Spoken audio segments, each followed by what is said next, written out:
most hardworking and disciplined? Oh, Scout. Who has a really dirty mind or is God with her?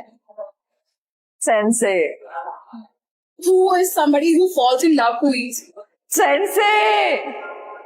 Somebody you know who's the most collision. Scout Kalesh. I don't want to be rude, yeah. RNTX still waiting. थोड़ी सी दूरी पे wait कर रहे हैं, ऐसा नहीं bridge के ऊपर वेट कर रहे हैं, बट वेट जरूर कर रहे हैं क्योंकि और कोई रीजन नहीं है जोन के बाहर रुकने का। नीकू ने क्या कॉल कर दिया है कि ब्रिज खाली, आ जाओ सारे, सब आगे है और अब आक्रमण होगा।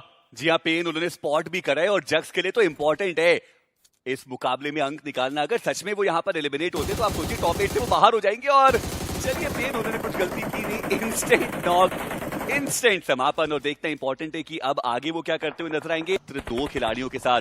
बट ये देखिए, रेवनेंट एक्सपार्क वो तो सीधे जग्स के ऊपर चले गए, वो इनका पीछा बिल्कुल नहीं छोड़ने वाले। सुपर वो डाउन, रीबू वो कुछ नहीं कर सकते। और टीम रेवनेंट एक्सपार्क सर्कल का सेंटर भी लिया।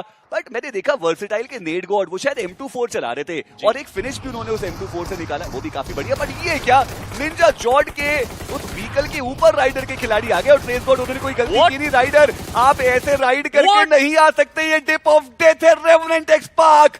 ये 8वां फिनिश जो उनके खाते में जाएगा। रहे हैं ओपन एरियाज में गाड़ी अगर रुके तो काफी कमाल हो सकता है, बट ये वो क्लच है जिसकी मैं बात कर रहा हूं। आप रिफ्लेक्स देखिए, शॉट देखिए, यहाँ नॉक निकालना चाहिए था राइडर के फ्रैंकलिन को, बट अलग ही वो नॉक प्लेयर को फिनिश थोड़ा गलत जगह पर पहुंचे थे और किया गया। अब आक्रमण की बारी है। ये तो तलाश ही रहे थे कि एक नॉक मिल जाए किसी तरीके से और वो आक्रमण कर पाए। और डर्बी अभी के लिए तो एक कमाल के खिलाड़ी साबित हुए हैं। लर्न फ्रॉम पास के लिए बैक टू बैक नॉक्स निकाल रहे हैं और टेबल में भी देखा जाए इंडिविजुअल लेवल पे इनका कोई जवाब नहीं। क्या ये क्लच कर पाएंगे? इतनी तारीफ की जाए उतनी कम देखने को मिल रही है। 10 टोटल फिनिशर ऑलरेडी आ चुके हैं रेवनेंट एक्सपार्क के पास। पेन एक और नॉक, एक और फिनिश वो खिलाड़ी लेके जाएगा। कुछ अलग ही खेल के गया है वो खिलाड़ी, टॉप फ्रैगर अपनी टीम के लिए अभी भी, और उस खाते में बस बढ़ोतरी आ रही है। बट सुपरमैन, काफी इंटरेस्टिंग सिनेरियो यहाँ पर बनता हुआ। वही अगर आप बात करें रेवनेंट एक्सपार्क की, आप बस इनके पिछले 4 एरांगल के स्टैट तो देखिए। 2 में चिकन निकाला, तीसरे मुकाबले में दूसरे पायदान पे आए और इस मुकाबले में वो टॉप 3 में आ चुके और लग तो रहा है कि और आगे जाएंगे। निंजा जॉर्ड, एफएस के ऊपर एक नॉक वहां पर निकाला गया, बट अभी भी हमें जुन के ऊपर आता हुआ एचपी उनकी भी कम और ऐसा लग तो रहा है कि थोड़ी यूटिलिटी की कमी भी हमें देखने को मिल रही है रेवनेंट एक्सपार्क के पास। पेन उनका समापन इस मुकाबले से और अब एक 3v2 की फाइट। जी हाँ, यहाँ पे एफएस जैसा हमने कहा कि उनके पास ज्यादा एडवांटेज है, बेहतर पोजीशनिंग है। ट्रेस गॉड को भी डाउन किया गया। निंजा जॉर्ड अब आखिरी प्लेयर बचे हैं और अब लगता है कि गाड़ी में बैठा जाएगा और रश किया जाएगा, चिकन की तरफ आगे बढ़ा जाएगा। बट क्या निंजा जॉर्ड किसी प्लेयर को डाउन कर पाएंगे? पोजीशन रिवील्ड, मल्टीपल कार्स आती हुई और एफएस जो शायद आसपास के इलाके लूट करके क्लोजिंग करने की कोशिश करती, उनकी मुश्किलें बढ़ाई जा सकती थी। बट ऋषि उनका वार, पेन वो डाउन और वो फिनिश कंफर्मेशन भी आया। रेवनेंट एक्सपार्क बिना लड़े अपना एक खिलाड़ी गवा चुके हैं। खाया ना पिया ग्लाक्सी उस एंगल पे है, ट्रेस गॉड की नजरें हैं और लीजिए उन नजरों से वो शिकार भी कर लिया। रेवनेंट एक्सपार्क ये एक थोड़ी गलती भी साबित हो सकती है। ऋषि उनके करीब वो ग्रेनेड जरूर जाएगा, क्या वो कनेक्शन बनाएगा? जी नहीं, कनेक्शन वहां पर बना नहीं और अब एक 1v2 की सिचुएशन, एक प्लेयर को उन्होंने नॉक किया।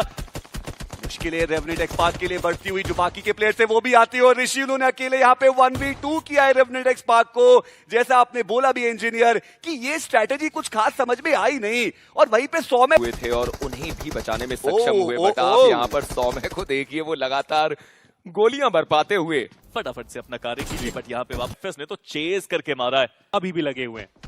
दूसरी तरफ फाइनली वो ड्रॉप क्लैश के अंदर एक और पिकार्डो में हम तो डूबेंगे सनम, तुमको भी लेके डूबेंगे, कोई नहीं जाना चाहता। अरे जोन होता ही क्या है हमारे आगे, ईगो ज्यादा बड़ा है। बट ठीक है, ये फाइट खत्म देखते हैं कब तक होगी बिकॉज बहुत दूरी है जोन से। मतलब सहमत रहूंगा, अब यहाँ से ना रेवनेंट एक्सपार्क कुछ करके जा पाएंगे। अगर इस फाइट का समापन भी होता है तो मुझे नहीं लगता इतने सारे फर्स्ट एड और बैंडेजेस अब तक होंगे इनके पास की। RNTX तो फिर भी अफोर्ड कर सकती है, मतलब कट ऑफ के पार जा चुके हैं वो, लेकिन फिर भी ये अलग ही टसल चल रहा है दो टीम्स के बीच। रेवनेंट एक्सपार्क के खिलाड़ी भी बस अब एक एक करके गिरते आपको नजर आएंगे।